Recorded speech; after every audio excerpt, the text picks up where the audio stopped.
Up next, Season 1, Episode 1, the premiere of Inside ChampCar.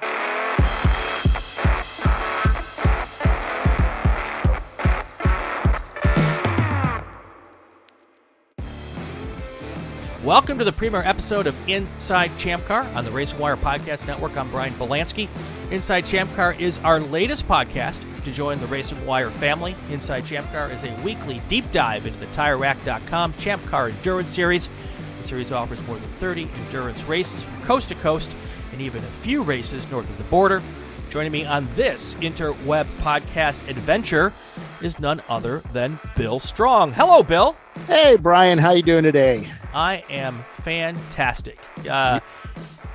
This is an interesting culmination of an interesting start to a relationship.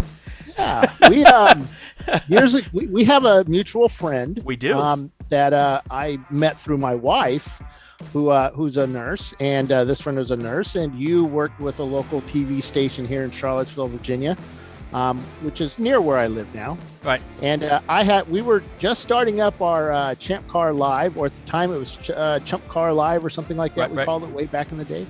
And I had no clue what kind of equipment to use. And I posted up on Facebook, and Suzanne, who's a friend of ours, she got me in touch with you, and you were working for a national TV station out in Los Angeles. Yep.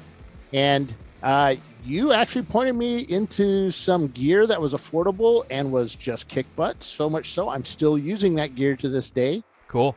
7 years later, I think it's 5 or 6 years later, and and I've asked you for tips and tricks over the years, and it's been pretty awesome. Yeah. Thank you, by the way. You know, it's funny because, Suzanne says, you got to meet Bill. He's a car guy, and I get that so often, usually, there are some true car guys out there, and that's great. And I love it. And then other people are like, he owns a Mustang. Which is, I have nothing against Mustangs, but, there's a difference between he owns a Mustang and he's a car guy. Well, there's a lot of people that sit on the side of the road that don't like Mustangs. Exactly.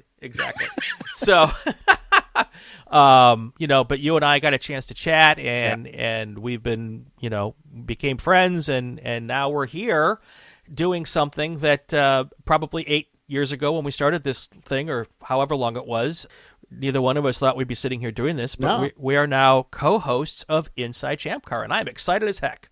Now, you're a car guy too, right? I am. I have been involved for 30-plus years in this crazy sport we call racing.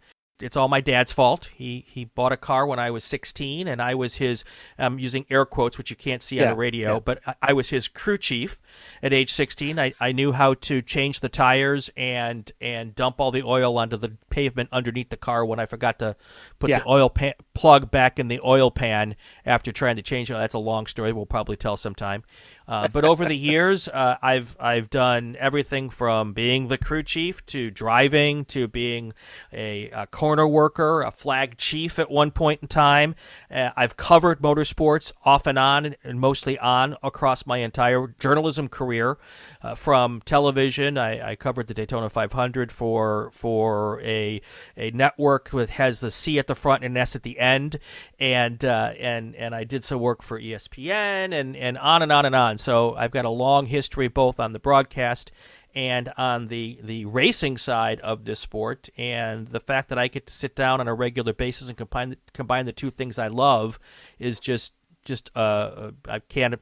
It's an amount of gratitude I can't even put into words. So now you've done other things too, like endurance racing, which is what ChampCar is all about. I have actually. Endurance racing is my jam. I love everything about endurance racing. I love everything from the strategy involved with it, logistics involved with it. I love the idea that you have to have a team to do it. You can't just get in a car by yourself and drive around for 24 hours or 12 hours or 6 hours even.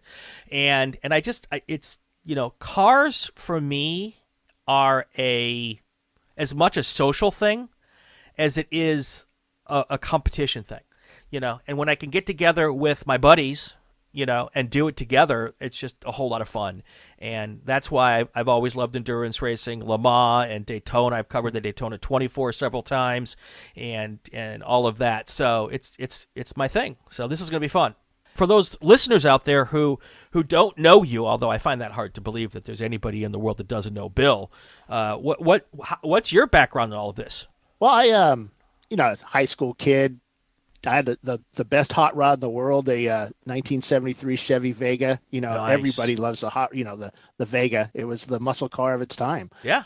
Or at least that's what I thought at 17 years old. There's some Super B and Roadrunner guys out there who might disagree with you. Oh, yeah. But go ahead, talk about the Vega. So I mean, that's how I got my start. I joined the Air Force straight out of high school, went to Europe, and a buddy of mine, I got into the Ford Caprice as a little hot rodding around. But it was a V4, which everybody knows is the ultimate 4-cylinder. If you like noise, but I went over there, and a buddy of mine said, "Hey, I'm going to this Formula race." Okay, I watched the Formula One stuff on, ABC back in the day, and when I was a kid, and let's go to this. So we went to Brands Hatch, and nice. In 1982, and got to see the European Grand Prix, and so that may have been 83. I kind of I get the 2 years mixed up, but and it was a blast. It was back when Formula One, you could actually walk in the paddock. You paid £10 to get in the paddock and talk to the drivers. And I met a guy, and I remember him sitting on his tire. His name was Senna something or another. Yeah, I've heard of him for a couple of minutes. A couple of other folks too that would later on become big time drivers, and some that just you never heard from them again. Right. And I got to talk to them, and then I got to walk around the track and take pictures. And I thought this was the best thing ever. These cars are insane fast, and the sounds and that stuff. And that got me hooked on actual racing. And it was one of those things I didn't know. When I came back from Europe, I tried to get into racing, and it was the how you got into racing cost a lot of money back in the day, and today it was hard, and nobody would tell you how to do it. And that was the hard part. So I started autocrossing. I had a buddy that worked at the Chrysler Desert Proving Grounds in Phoenix. He said, "Hey, we're doing this autocross. I see you have this little hot rod Toyota Corolla and an AE86, brand spanking new." Hot rod Toyota Corolla GTS. Yes, it was a hot rod. No, it was my little street racer car. And he said, "Hey, you should take that off the street and come do an actual autocross." And I had no clue what autocross was. So I went there and was blown away. I had so much fun. Right. Every weekend I was out dodging cones and in parking lots around the Phoenix area, and ended up going to New Mexico and California and stuff. And then I wanted to get bigger and bigger, and I wanted to do more wheel to wheel racing. Couldn't figure out how to do it. Went back to Europe with the military, and tried doing some stuff over there, and just ran out of money instantly because it was so expensive. Right. Kind of got out of that, got into other types of racing, mountain bikes, and soccer and crazy things as you do in your 20s and 30s in Europe. And well, even here in the States. Right. Came back, and I started up I took a message board. Remember, message boards are big in the 90s. And we started out a Toyota MR2. I'm a Toyota MR2 guy, as people know. We started up this thing called the MR2 OC, and it went from a couple hundred people to 100,000 plus members worldwide. One of the biggest and oldest Toyota clubs out there. I sold that, or my buddy decided to go to this thing called 24 Hours of Lemons with a couple of buddies. Speedy Cop. Remember him? And came back and said, "Dude, we have to do this. We have to do this." And I'm just, what do I need to do? Let's do this. So we started up Mod Squad Racing, and it was going to be based on the moderators doing the racing. And come to find out, it was only David and I that did it. We brought in a couple of other guys, Troy Trulio and some Canadian folks, and that raced, or that we knew. And we started at racing in Lemons, did a few of those, and then ChampCar in 2009 made it known that they were going to do basically low budget racing, and with not the pageantry of Lemons, and with more, that's an interesting way to phrase that. Yeah, well, I mean, it's a lot of folks in our series got their start there, right. and they wanted to do more serious racing, and that's something I wanted to do. I if I got 2 wheels off, I didn't want to get black flagged in to talk about how I got dust on their track. Right. So, and that's kind of what I wanted. I wanted to do more serious racing and more serious car building. Right. And my buddy wanted to stay in the lemon stuff, so we went our separate ways. And I started up Racing Strong Motorsports as the racing part of it. And we built a Toyota MR2 with a Camry V6, and I would started out with a few races a year, and that developed into 10, 12 races a year. And it was just insane amount of work. And I'm at the same time, I'm working for the University of Virginia. And next, we finally win some races and have some fun or win a race, I should say, not some races, a race. But, it was, 60 some odd races for me to finally win one. But, we've done a lot of racing for other teams in that. And that's when Mike Chiswick, at the time CEO of ChampCar, or actually an event director and regional director for ChampCar, he asked me to come help him and do some social media stuff. And that kind of led into Paul Veltum doing some things with us with ChampCar Live, or ChampCar Live at the time. And I came on with that, and I was a pit reporter for some races, and Paulie actually produced the show. And it's kind of got way out of hand. Let me tell you. It has got way out of hand. And I got hired on as a marketing director of ChampCar about 4 years ago. And it doesn't seem like it's been that long, but it seems like it's been forever. Yeah, yeah. So let's talk to folks about what we're going to do here on Inside ChampCar. We're going to be here every week. Yep. We're going to deliver a new podcast in time for people to listen to it on the way to the racetrack. That's my favorite way to listen to motorsports podcasts, is as I'm towing or driving to a race for a particular weekend. And what we're going to have on the show is a combination of a bunch of stuff, and it's going to vary from week to week. We're going to talk about the upcoming races. Yep. We're going to talk about the last race. We're also going to have driver and crew interviews. We're going to do some tech tips, and we've got one coming up for you in just a few minutes here on this episode. And then update people on series news, things they need to know, things they want to know, things maybe they don't want to know. Yeah. And you and I are going to hopefully have a whole lot of fun doing it along the way. I think one of the best parts is that I'm going to do my best to mercilessly pick on Bill every episode. Just join the line. You'll be there. And it's going to be fun, and we're going to, the drivers, the teams, the crews, that's what this is all about, honestly, is to give them a chance, a platform to talk about what they do, why they love ChampCar, why most of them spend their own money to do this and never break even, ever. So, well, I mean, if you do it right, you can. Okay. Well, let's talk about that at some point too, because that's a cool concept to me. Yeah. So that's what the show's going to be about.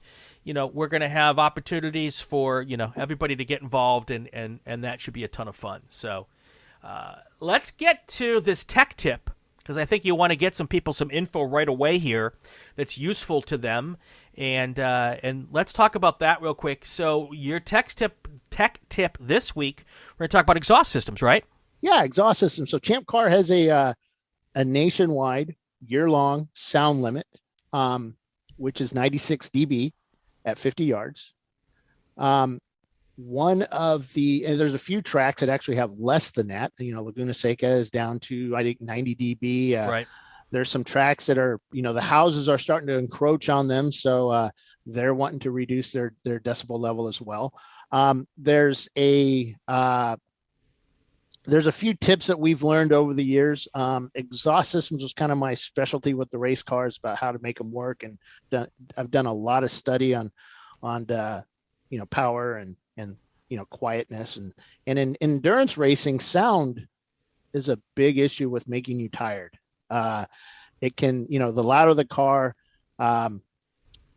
the less focused you can be. It just takes a lot out of you. Sure. So we've learned over the years that a quieter car can make driving a lot easier, and not, using a proper muffler on the car helps. Placing that muffler in the proper spot is another help. Don't put it too close to the headers or the exhaust outlet, or, you want it towards the end where it's a little cooler. The heat from an endurance race, because it just keeps the heat goes up and up and up, and it can actually melt pipes and do crazy stuff to gaskets and bolts, when you use bolts to bolt it all together. One of the things that we found over the years is to chain up your exhaust. You know how you have your hangers that hold it up? Right. Well, hangers can break. Hangers can, when your driver decides that maybe that black stuff on the track is not the fastest way around the track. Sure. And he tends to, put those two tires up, and the exhaust system every lap hits the curbing, just skids across it. And some of the curbs out there are pretty tall and bumpy. So you tend to might lose your hangers. So if you have a chain supporting the exhaust every few feet or every couple of yards, something like that, depending on how long your exhaust is, that can actually hold it up and keep it from falling down. And when your exhaust is dragging on the ground, guess what? We're going to black flag you. ChampCar will black flag you, bring you in, make you fix it. Guess what you're not doing when you're doing that? Making laps. Exactly. So you hang that exhaust up, and there's less likely, let's say it does come disconnected from the header. Now, inside the car, and this is from experience, inside the car may be 100 million decibels, but outside it may not be as loud. So we may not black flag you if those bolts fall out of that exhaust system. Now, is it the safest thing to do because of carbon monoxide poisoning? Probably not. Yeah. But that's up to the driver and the team. And you have less chance of losing your exhaust system or a team returning your exhaust system because it's actually, embedded into their front window or their radiator or stuff like that, which teams don't really like. And they're so picky. I know. It's like, but it looks so cool sitting out of the front of your car. Yeah. We had a car once that wouldn't make sound at some tracks and would make sound at other tracks. And we realized that, maybe we just create a exhaust pipe that we could flip to the left side of the car on some tracks and to the right side of the car on the other tracks based on where the microphone was measuring the sound. Yeah, and that's something. In one of the things people ask me, where are you doing the sound checks at? And I use the SCCA sound boost. I go where the SCCA does. They've been doing this for 100 million years. They've got a lot more experience than I have, and that's what they do it. And people ask me, what gear are you using? Who calibrated your gear? And I put up notes. This is the sound thing I bought, the sound meter I bought off of Amazon. You can buy your own if you want to test your car. Is it calibrated? I don't know. It gives me a number. And as long as everybody has the same number, then we're good to go. And everybody comes by me at 92, it's hitting 92, and I can tell they're not very loud. Or even if it says 97, right? If they're and then some guy comes through and goes 112. Guess who's going to get black flag? 112. But now, I'm not in charge of black flag. I will report all my sound numbers to the race director. It's up to the race director. Some race directors are a little more lenient than others, but we pretty much keep it all the same. But yeah, it's funny. And we had a guy at Laguna Seca, which is probably one of the hardest tracks to actually hit sound, to get sound at, because even stock cars are too loud. Right. When I say stock cars, I mean you drive it off the showroom lot. Right. And the car might not even pass. So the guy's like sitting there in the parking lot. I said, dude, you're hitting way too loud. And he's sitting there with his BMW just wang, wang, wang. And it's not loud. It's not loud. It's quiet. And I'm just like, well, it has to be under load. I'm a sound engineer and I do this and that. And it's, and I'm like, dude, take it out. Go down the front, go down the pit lane, and I'll let. And he did. This was on a practice, and it was loud. And it's like, see? And he's like, no, it can't be. This company built this for me, blah, blah, blah. And so he's sitting in the paddock and he's perplexed about what's going on. And he starts it up, and I get to the back of the car, and it's like, there's something wrong here. I put my hand over the exhaust pipe, and there's nothing coming out. Yeah. And I said, floor it. And nothing, it's cold. Yeah, it's just a little bit coming up, not much. And I jack up the car. So he jacks up the car and he goes down to where the exhaust manifold and the B pipe or the B pipe and the back, the cat back actually connect up. The guy that had the company that had welded up an exhaust system had used an adapter to make it all work. Those cheap little adapters you get at AutoZone. and there was no complete welds. And there was probably about 1.5 inches of space that the air could come out. So air actually finds the least resistance and mufflers resistance. Yeah. So it just found its way out there. So they were able to fix that and get back on track. But it's those little things that you, as a car owner or builder, or even one of the team leads, you need to get under that car and check every single weld, and do it every race, because or before the race, preferably, not during the race, but it run your finger across all the welds to make sure everything's up, make sure the gaskets are good, take them apart. And sometimes, with the heat of an endurance race, those gaskets, and sometimes the gaskets that come with the exhaust system you bought off eBay, aren't exactly the best. Cool. And they will blow out, things like that. That's your tech tip for the day. That's awesome. That's awesome. So one of the things I want to tell you is I my background is in lots of motorsports, but not ChampCar. Mm-hmm. So one of the things I'm looking forward to with this podcast is I'm sure you're going to shake your head sometime, because I'm going to ask the dumb new guy questions. And why I think that's cool is because if I have that question, I'm sure there's someone who's just getting into ChampCar who has the same question. So and I'm going to learn along the way, Let me tell you this. I worked in munitions in the Air Force. Oh, that's your problem. I was a bomb guy. Yeah. What'd you say? Yes, exactly. Huh? Nuclear and non-nuclear munitions. So there was always that. There is no such thing as a dumb question. And I've kind of lived my life through that, because I ask dumb questions all the time, but I expect them from other people too. There's no such thing as a dumb question. Yeah. So go ahead, shoot. What's your number one question with ChampCar right now? Can I bring cars from other series to come play in ChampCar? To a point, yes. You can't bring stock cars. You can't bring full tube frame cars. Basically, production cars. IT cars will normally work. There's some things that we require that you have to have, which is a fire system in date. Not a fire extinguisher, but an actual plumbed fire system to the engine and to the driver. Driver's number one, of course. We always say engine first, but driver and then to the engine and fuel system. You don't need it on the fuel system. It's just recommended. It's whatever the manufacturer says to do with it. Window nets, you have to have those, and they have to be in date. Your seatbelts have to be in date. Best way to do it is look at the rule book. We do have a class called EC, for exception class, and those cars are kind of outside the rules. They have all the safety requirements. They have the 180 or higher tread wear tires on them.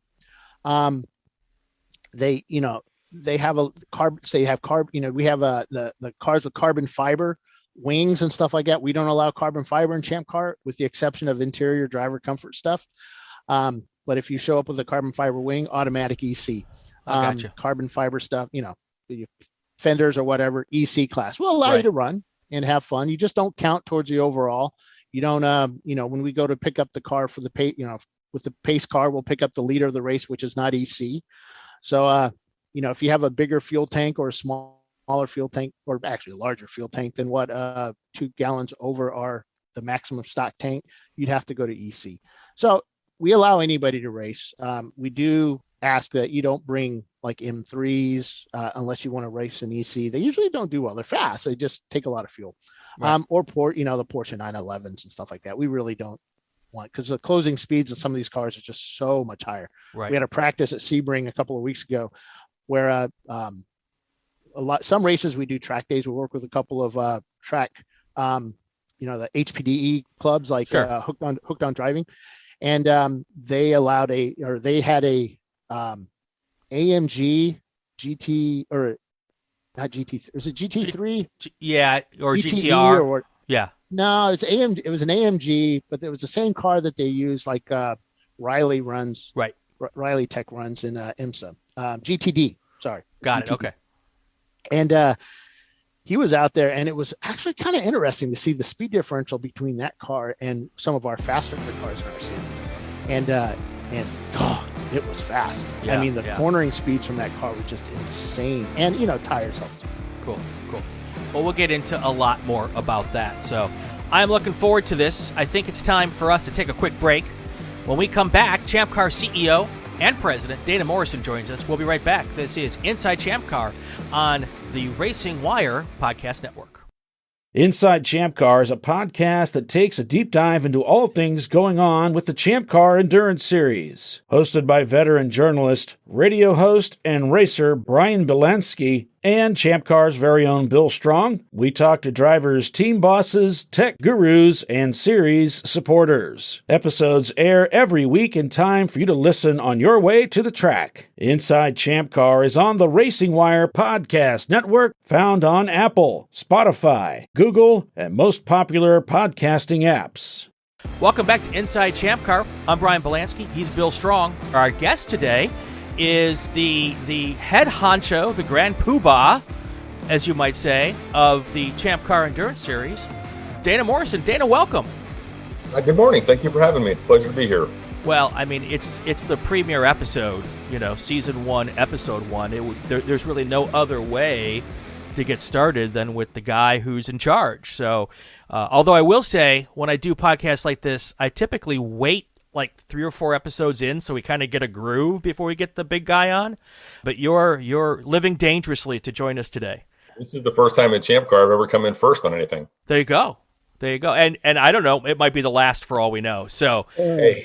I'll take it where I can get it. There you go.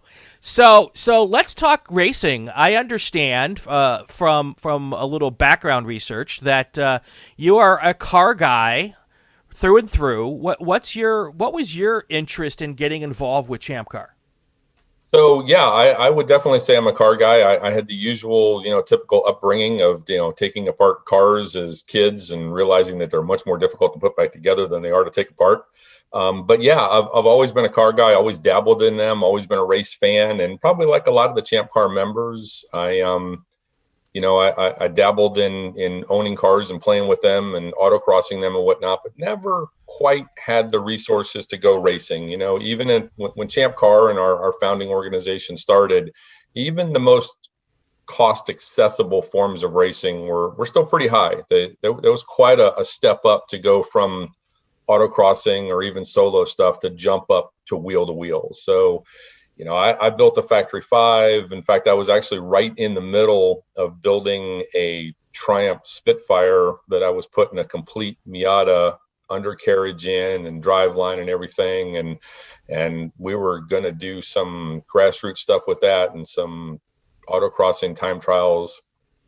And around 2009, we started hearing about this whole budget-based endurance stuff, and we started looking at the cost and realized, hey, if I got some friends, I think I know 1 or 2 people, we can do this. And so I ended up ditching the Triumph project because I knew there's never any way I was going to get that sanctioned to actually go wheel to wheel. And like a lot of other people, we grabbed the platform. Ours happened to be a Miata because it was cheap and easy. And probably like a lot of the ChampCar teams, we started off with about 9 people, built the car and went racing. And over the course of a couple of years, we stabilized at about 5 people who really stuck with it. Like a lot of ChampCar teams, people get interested up front, but then they kind of drift away and you're left with kind of a stable core. And we just went racing. And from that first race, I was hooked. I knew like the first time I got in the car that this was not autocrossing. It was not solos, nothing against that. It is good. It's a good way to learn how to drive a car. But man, there's nothing like going wheel to wheel with another team. And I was hooked from there. I've been stable in ChampCar ever since. So one thing real quick, you would have fooled nobody with the Triumph, because if it didn't smoke, if it didn't leak oil, and if it didn't have an electrical problem every 15 laps, everyone would know that there's no way that's a Triumph. So, well, I've got a 61 Austin Healey that's all original sitting in the garage now. So yeah, I'm rule number 1 in the morning in the garage is go mop up the oil under the Austin. So yeah, I got you. It's better to. Doesn't the oil keep the Lucas Electrics working though?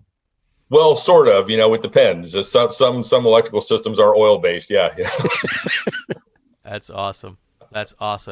So we're coming up on the 1-year anniversary of your tenure as the guy at the top of the series. How did you get from I'm a racer in ChampCar to I'm the boss?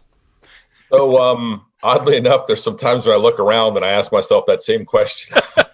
How did I get here? What what forces were at play that led me to this. You got the old Admiral Stockdale thing. Who am I and why am I here?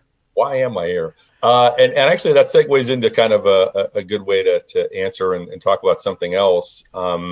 I started off volunteering for ChampCar on pit lane. When my team was not racing, I would volunteer and I would go work some races. And a little bit of that was because in the 2010 period, some of you may remember that there was this little oil spill out in the Gulf of Mexico, this little thing called Deepwater Horizon. Yep. And so I got mobilized with the Coast Guard and I ended up spending 2 years out there working on the oil spill. So I was away from my team. So I was literally doing the arrive and drive thing, right? My team would work and build on the car and haul it to wherever. And I would fly in, race, and fly back to my deployment. But whenever they had a race nearby that my team couldn't make it to, I would go and I would volunteer. So I got to know Mike Chiswick. I got to know the organization. And little by little, I just kept volunteering and kept working. And eventually Mike came to me and said, listen, I need somebody to run the timing and scoring equipment for me. You know, it's a staff job, not a full-time job, but a staff job. So I took that, and back at that time, Mike was pretty stable and pretty serious about you either work for ChampCar or you race with ChampCar. So I departed from my team and went to work running timing and scoring equipment, did that for several years. And little by little started running race control whenever Mike wasn't up there. And for those of you that, have any kind of, operational experience, being in race control, being the race steward moment to moment is a lot like being an OD, right? If you've ever been on a ship or a unit where you've got like the designated officer of the day, you're just kind of the momentary person in charge. And it kind of just fell right into my wheelhouse with my background. It was relatively, an easy switch for me. And I did that for quite a while. And eventually Mike said, listen, I need another full-time race director. So that was a full-time job with ChampCar. So I took that job and started running races. And that was right about the time when Mike kind of switched up the way things were organized. In the old days, ChampCar was seriously divided between East, West, and Central. It had three distinct regions. And Mike wanted to kind of spread that around and kind of reduce the little differences you get when you've got hard and fast differentiated areas. So I started working races across the country as Mike redid the schedule. And last year, that's 2 years ago now, when Mike decided, he'd done it, he'd run his course, it was time to go. I offered my resume to the board of directors and sat through the interview, and they offered me the job, and here I am. So what I would segue back with that on is for people who are looking to get involved in ChampCar, even if you don't want to make the jump right away to getting on a team, or if you are on a team and you want to see a little bit more about how the organization is run on the inside, we are always looking for volunteers to work with us on pit lane. We pay you a couple bucks an hour, and we'll feed you and take care of you while you're out there. It's a good way to see how the organization is run if you're looking to get involved in the series, or if you're just on a team and looking to spend some time and see how other teams are doing it. It's a great opportunity to find out a little bit more, and who knows, may lead you to this job or another job. I'm always looking for timing and scoring equipment people, and the pathway in is to start working with us on pit lane and see how the organization runs, and that's the pathway to involvement. It worked for me. The problem, though, if you work on pit lane, is you've got to work with Bill. No, not necessarily. We can send good all over the place. Yeah, and they do. They do. They do. So you've been on the job now for a year. Tell us what that first year was like. It was the proverbial sip of water from a fire hose, and I've been working with Mike pretty closely. Mike and I are still really good friends. We stay in touch, and if it sounds like I'm referencing Mike quite a bit, it's because I am, because we are all standing on the shoulders of what Mike Chiswick built here, and those of us who were in ChampCar before. So, I didn't start any of this stuff from scratch. I'm coming into a very stabilized platform. But one of the things you learn from, again, being involved in military service is every time a new commanding officer or executive officer, somebody switches in, it's a good opportunity to kind of shake up some inherent stability. And Mike had started a lot of initiatives that had just not quite gotten to fruition. And usually, like with any initiative, they kind of get stalled near the end because well-intended people want to keep refining them and making them a little better or tweaking it. And some of those things were like the online VPI value tech forms, right? That is something we've been talking about for a while. And I finally just said, all right, let's just make it happen. And we rolled it out last year at VIR. And it has dramatically decreased the amount of time that teams spend in tech. It allows the teams to value their car electronically. When they come to the racetrack, the tech inspectors don't have to go through all the people's math homework. They just check the safety equipment, send them on down the road over to registration, and done. So there's a couple of things like that we've been able to roll out. Same thing with the Flagtronics system. It was something that we've been talking about and refining and testing. And I finally talked to the folks at Flagtronics and said, let's just implement it. Whatever you got right now, let's just roll it out and try it at the track. And it worked well. We learned a lot of things. I think Bill would agree that the Flagtronics system we're running now is a culture change ahead of where it was this time last year. And it's because we just put it out, right? There's the old expression, right? Perfect is the enemy of good enough. Right. So we just put it out there and started using it. Even the people at Flagtronics learned a lot about their own system, and they've been able to dramatically improve it. And now we have what we consider to be an onboard flagging two-way communication system. I think that rivals any others in at least amateur to low pro level motorsports. I don't think I'd put it up against an F1 system, but it's a lot cheaper than an F1 system. So Dana, tell us a little about what is Flagtronics for those that don't know what we're talking about. Oh boy. Thanks for throwing that easy one at me, Bill. Yeah. Flagtronics is an onboard flagging system. So if you imagine that you're driving a race car and you are used to seeing flags from a person standing somewhere off the track and they're waving this flag at you, and if you think back to the days of, say, the 40s, 50s, and 60s, before even radios were that easy to get a hold of and that easy to use, the controllers at the track needed some way to communicate with a driver in a car and tell that driver what was going on, whether there was something blocking them up ahead, surface conditions, a disabled car that they needed to slow down for, full course caution, pace car coming out. You needed some way to tell the driver, hey, this is what's going on. And that flagging system has remained in place essentially unchanged up until today. So what we have done, what a lot of series have done, is developed a way to improve that. We still use the corner workers and the flag systems, but we now have a system that displays in the car to the driver exactly what the flag condition is where he or she are driving through. And it's about a 1-inch by 3-inch LED screen. It's a little panel that goes on top of their dashboard. There's a external GPS antenna and a little battery power pack, and that's it. It's not much bigger. Bill's got one right there. It's just a wiring harness and a couple of parts. Which would be great if we were on television, but it's a podcast, yes, Bill. Yeah, exactly. I mean, I just hate to break this to you, Bill, but it's a podcast. I'm so used to video. That's Thanks, Bill, for a visual reference on the radio. So just imagine an extra warning light on your dashboard. Imagine if in your dash cluster, we could just put another LED screen there, and it communicates to you the flag conditions.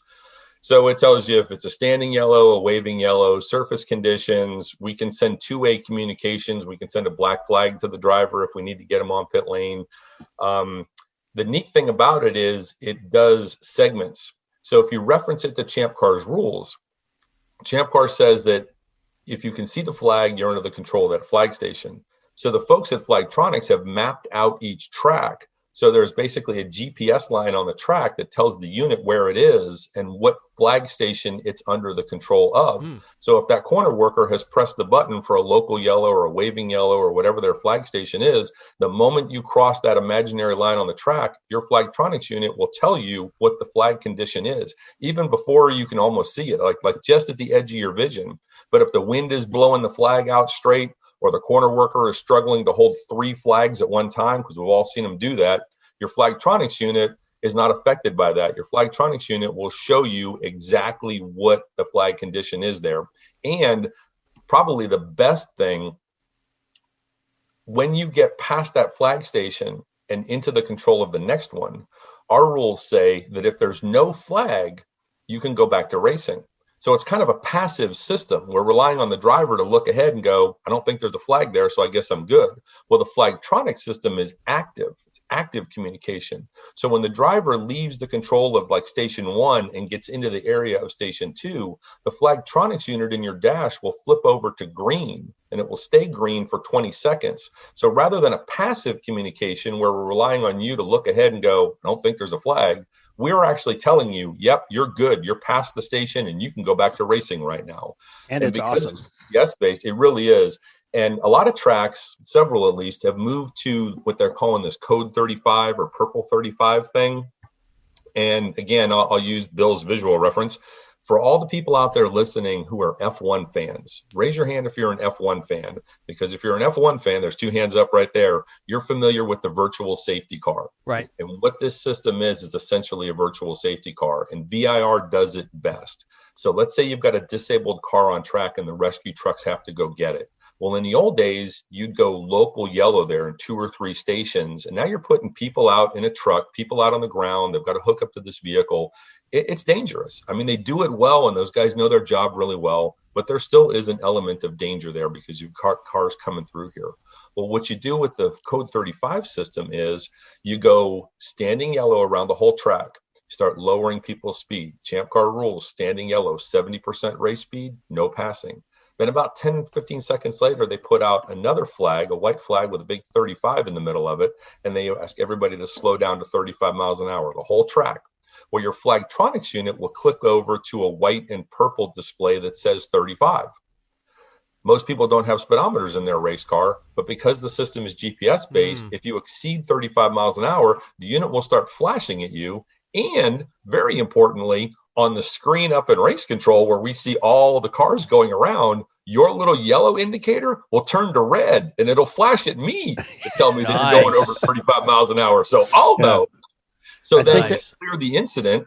And then after the incident is cleared, they withdraw the 35. So now you're back to standing yellow. You start increasing your speed back up to 70% race speed, still no passing. 10 seconds later, we pull the yellow flag and you're back to green. We don't have to wait for the leader to chase down the pace car. We don't have to figure out who's in second or third if the leader pits.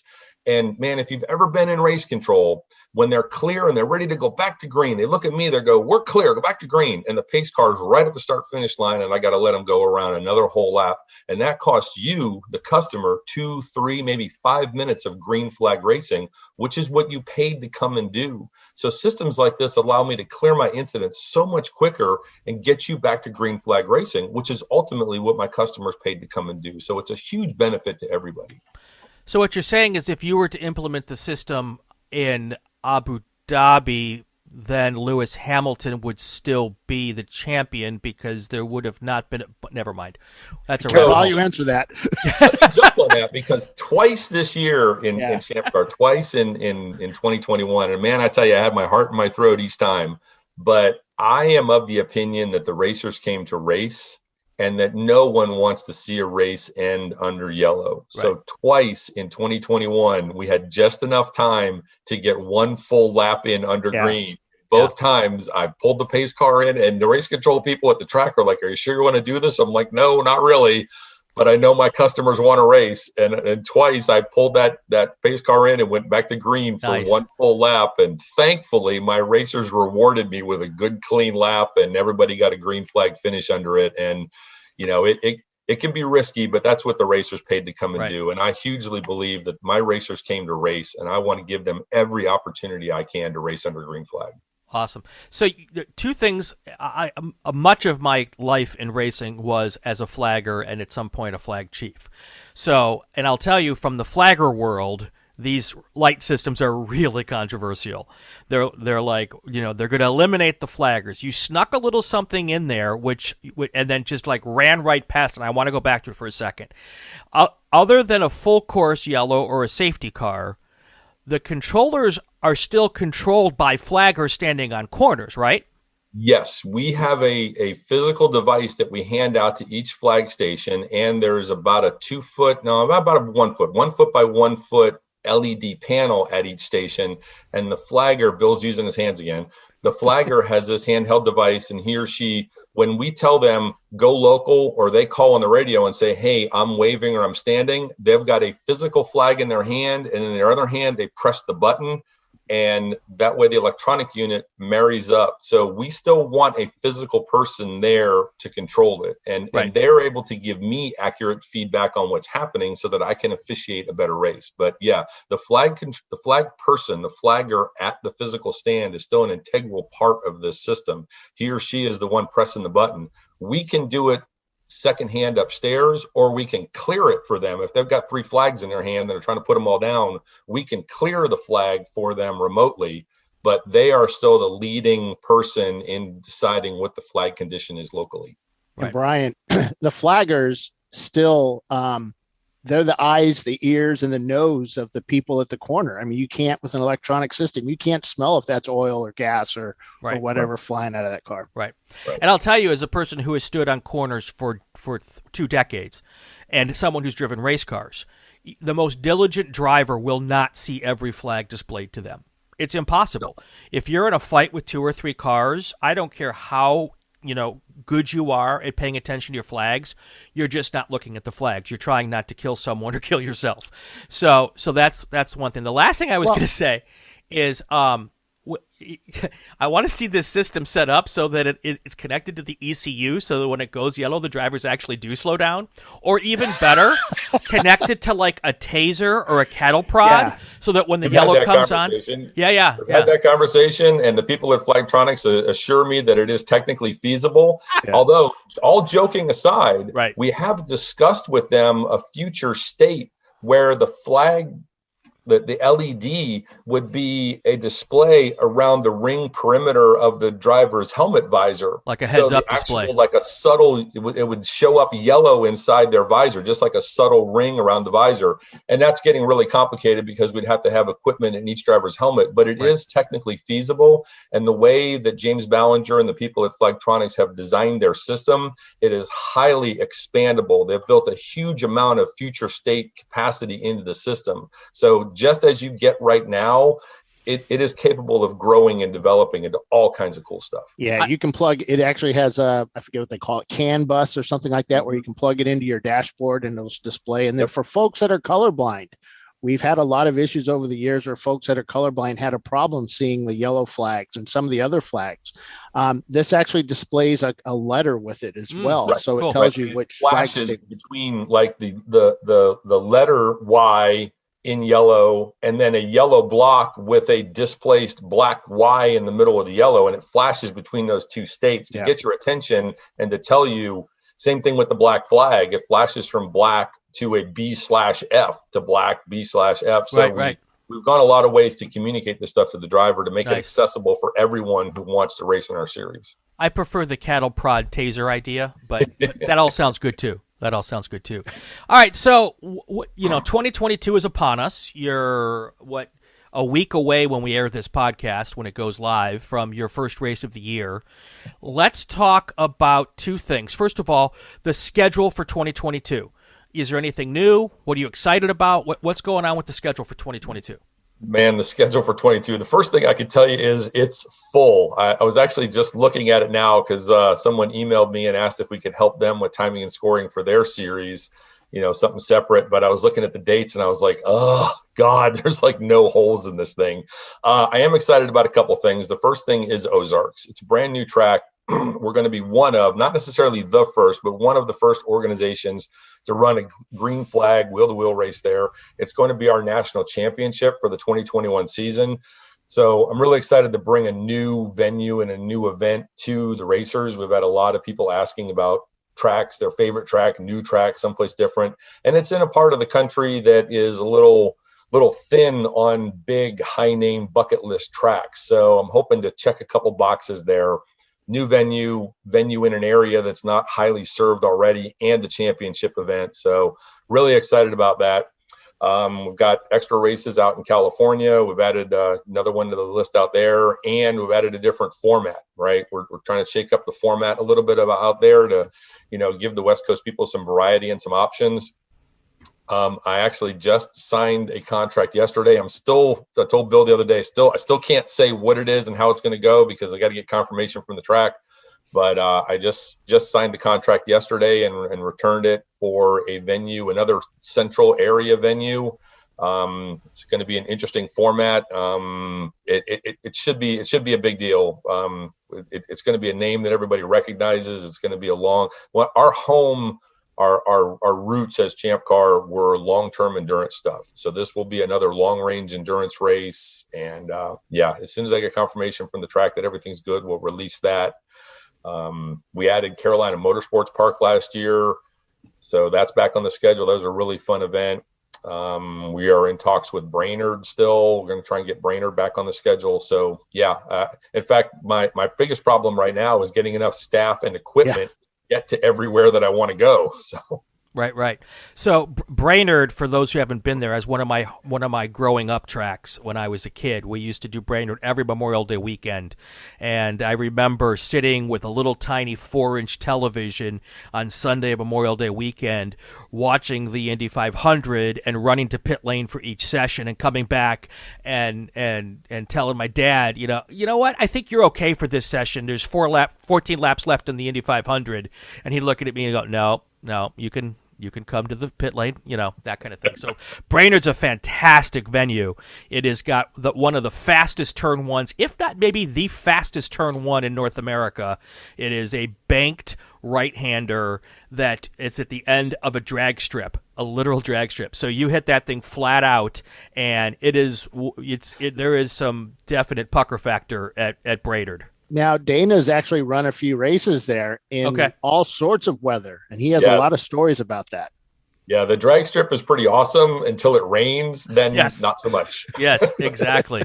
So, and of course, you're going to join us again down the road when you can make that big announcement. We're looking forward to that when that time comes. So we talked about the schedule. What else should we know new for 2022? So we are talking to, it's actually an organization that's housed and owned by Hagerty Motorsports. And if you've ever been to Road America and used their speed waiver system, where it's an online waiver thing where you don't have to do all the paper stuff and everything, we are working to get that incorporated to fill two things. The first is it will fill and replace the need to bring a paper waiver to the track as we normally do. And we are going to incorporate our gear check, right? So when you come to the track as a participant, you need to think about safety in two phases. The first is the car, right? The car has to go through tech inspection and get checked to make sure it complies with our safety rules. But you as the driver need to get your personal gear checked, right? That's the stuff you wear on your body when you climb into the car, from helmet down to shoes. And the process now is you bring all of that to a gear check location at your first event for the year, and we check it, and we put a sticker on it for the year, and it works, and it's quick, and it doesn't take up all that much time. But there is a time factor involved, and we've got to buy stickers and put them on helmets. And what'll happen is you'll buy a new helmet during the year and forget to get your helmet checked, or you'll buy, you'll switch gears, or something will happen. You'll bring the wrong gear, or you'll bring the wrong helmet. It happens all the time, and it's a pain. But we have to be rigid about it, because if you're on track with gear that has not been checked and inspected by us to make sure it complies, there's a huge liability problem there.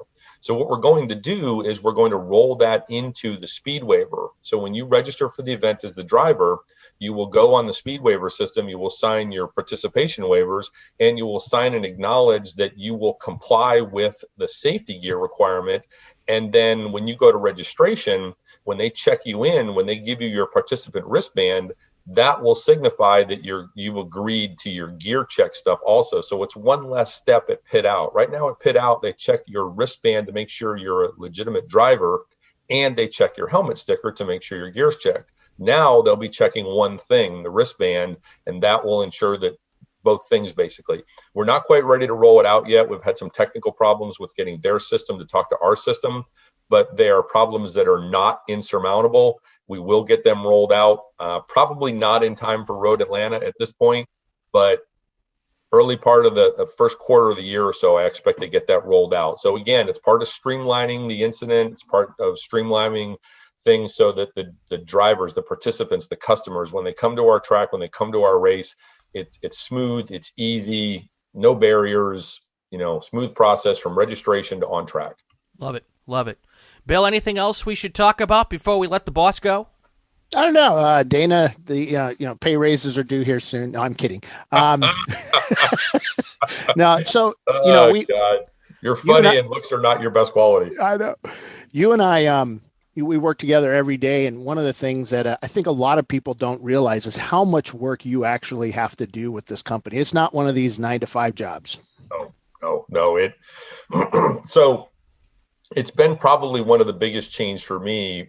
Just, segueing a little bit to my background between military and law enforcement, you were on duty when you were on duty and you were off when you were off. And, when I retired, I was a lieutenant in law enforcement. So you were always picking up phone calls here and there, or, somebody had an accident, you had to roll out for it or something. But for the most part, when you were off, you were off. And that has probably been the biggest culture change for me here is there's never off time.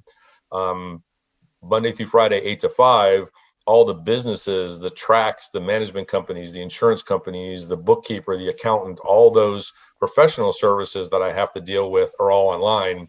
And after 5 and all day Saturday and Sunday is when the racers are off from their normal jobs and they're in the garage, they're in the shop, they're able to put their attention to ChampCar.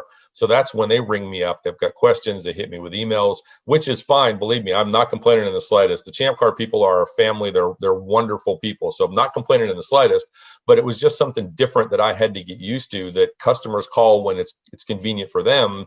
So the responsiveness is out there. There's really never off time. There's never away time. I took a short cruise in, I don't know, mid-spring or something last year when things kind of freed up a little bit. And even when I was on the cruise, I had the computer open. I was answering emails, taking phone calls. And, it's just been learning a different world of work for me. It's been pretty exciting. It's been pretty interesting, but it's been the biggest culture change that I've had to learn to roll with. Well, that and working with Bill Strong. No, nobody gets used to that. The solution to that is that Bill's always telling me how little work he actually does and how he's always kicking back and enjoying life and, sipping a cold beverage. So you need to push some of that work to him. Well, you see, there's a misunderstanding there. See, Bill works really hard. I see him. Bill works hard all the time. No question. The trouble is he accomplishes nothing during that time. That's the disconnect. Got it. Got it.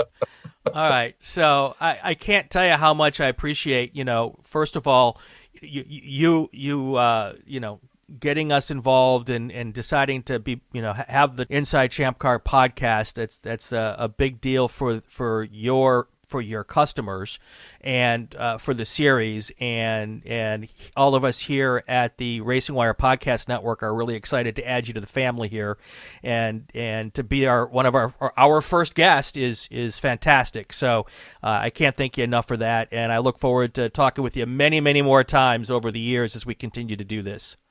I would be happy to. I enjoy doing things like this. I like the opportunity to reach out and talk directly to the customers. One of the things I wanted to do last year was get out and talk to the racers more. And it's hard. When you're the race director, there's always something that needs to be done. That's why I went to a lot of Chelsea's events so that I could just get out and talk to the people. I mean, this is a member-owned club, and I don't think people take that as seriously as they should. This is a member-owned club. Everybody that's a member of ChampCar has an ownership stake in the club that we all run. So we're here to run your club the best way we possibly can for you. So I appreciate being on the show. Thanks for carving out the time for me. I will be happy to be back on again whenever you're scraping the bottom of the barrel for a guest and you can't find Bill. I will be happy to sit in for you for a bit. So thank you very much for having me, Brian. It's been a pleasure. Fantastic. He's Dana Morrison, CEO, president of ChampCar. When we come back, we're going to talk about next week's episode and wrap up the show. This is Inside ChampCar on the RacingWire Podcast Network. Every race weekend, you don't know what's going to happen. But with ChampCar.live, all the action comes right into your living room. The ChampCar Endurance Series is North America's home to real competitive endurance road racing. And ChampCar.live brings you live, full race coverage with in-car, trackside cameras, interviews, and expert commentary. And ChampCar.live brings you live, full race coverage with in-car and trackside cameras, interviews, and expert commentary. Check out ChampCar.live on the web, subscribe, and ring the bell so as not to miss a single minute of the action. It's fun, free, informative, and it's just a click away. ChampCar.live. Come check us out. We bring you a front row seat, but you'll only need the edge. Welcome back to Inside ChampCar. He's Bill Strong. I'm Brian Bielanski. Real quick, Bill, next week, we're already over time, so we're not going to have a long tease. But what do we got coming up next week on the show? So next week we talk to Andrew Johnson, one of the car builders and head drivers for the R Bank Racing team. They were the winningest. Is that a word? Winningest? Yeah. They won the most in 2021 with their Honda CRX. And who knew a Honda could beat the likes of Porsches and a Riley Corvette and just some really crazy cars out there. And that little Honda can do it.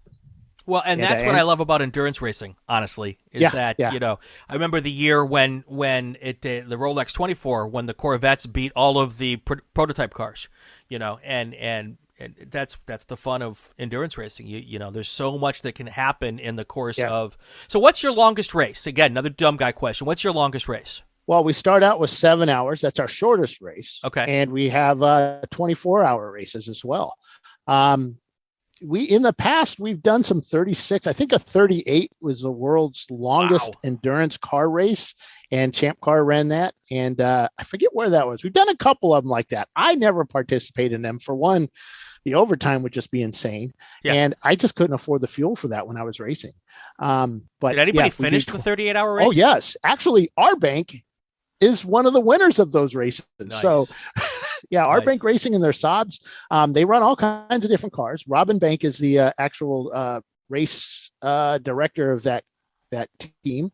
The man is insane to watch on pit lane. When I'm walking up and down pit lane interviewing, when he's in the lead, which he's normally right there in the top 5 cars, and you're just watching him looking at his race, you know, his phone, looking at the race order times and kind of working out the pit strategy and what other teams are going to do. And every now and then looking down to see what the other guy's doing. And it's you could sit there for hours, which you do, cool. You know, in an endurance race, watching him do his stuff. And Andrew, one heck of a driver, young guy.